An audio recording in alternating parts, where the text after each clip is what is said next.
इस विशेष वीडियो में हम तिलचट्टे के मादा प्रजनन तंत्र का अध्ययन करेंगे। अब मादा के मामले में सबसे महत्वपूर्ण भाग अंडाशय होता है। अंडाशय वास्तव में दूसरे से छठे उदर खंडों में स्थित होते हैं।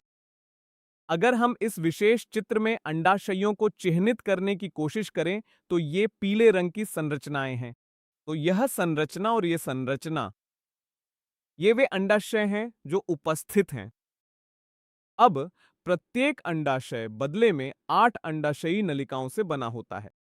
तो ये छोटी नली जैसी संरचनाएं जो हम देख सकते हैं, ये अंडाशयी नलिकाएं हैं और इन्हें ओवेरियल्स भी कहा जाता है।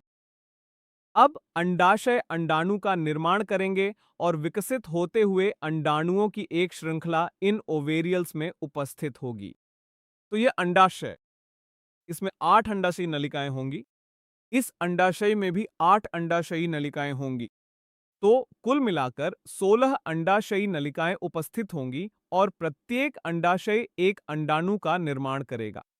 इसी कारण मादा तिलचट्टा एक बार में 16 अंडाणु उत्पन्न करती है। अंडाशय के बाद हम अगली संरचना पर आते हैं जिसे ओविडक्ट्स कहा जाता है। तो ये पाइप जैसी संरचनाएं जो अंडाशयों से निकलती हैं और उन्हें साथ ले जाती हैं, इन संरचनाओं को ओविडक्ट्स कहा जाता है। अब ये ओविडक्ट्स आपस में मिल जाएंगी, एक सामान्य संरचना बना लेंगी और इस सामान्य संरचना को तिलचट्टे के मामले में सामान्य ओविडक्ट या योनि कहा जाता है। यह सामान्य ओविडक्ट यहां खुलेगा और यह जननांग में खुलता है। अब बात करते हैं सहायक ग्रंथियों की जो मादा में पाई जाती हैं। तो एक सहायक ग्रंथि होती है जिसे कोलेटेरियल ग्रंथि कहा जाता है। आरेख में हम देख सकते हैं कि ये शाखित संरचनाएं हैं और ये दोनों ओर एक जैसी नहीं है। एक ओर यह बड़ी है, दूसरी ओर छोटी है और इन संरचनाओं को कोलेटेरियल ग्रंथियां कहा जाता है। ये कोलेटेरियल ग्रंथियां भी जनन कक्ष में खुलती हैं। इसके बाद अगली संरचना है स्पर्मेटिका। स्पर्मेटिका छठे खंड में पाई जाती हैं। स्पर्मेटिका वे संरचनाएं हैं जो शुक्राणुओं को संग्रहित करती हैं, जो नर तिलचट्टे के स्पर्मेटोफोर से आते हैं। ये स्पर्मेटिका भी जनन कक्ष में खुलती है। तो अगर हम इस विशेष आरेख में देखें तो ये संरचना, ये छोटी सी संरचना स्पर्मेटिका है और यह भी जनन कक्ष में खुलती है।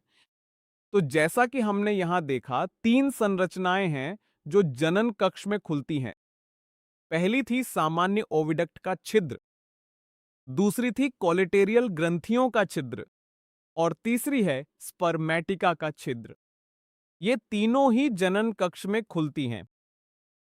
अब उस संरचना की बात करते हैं जिसे जनन थैली या ब्रूड पाउच कहा जाता है। यह 7वें, 8वें और 9वें स्तरना के संयोजन से बनती है। इस विशेष चित्र में यह संरचना वास्तव में जनन थैली या ब्रूड पाउच है।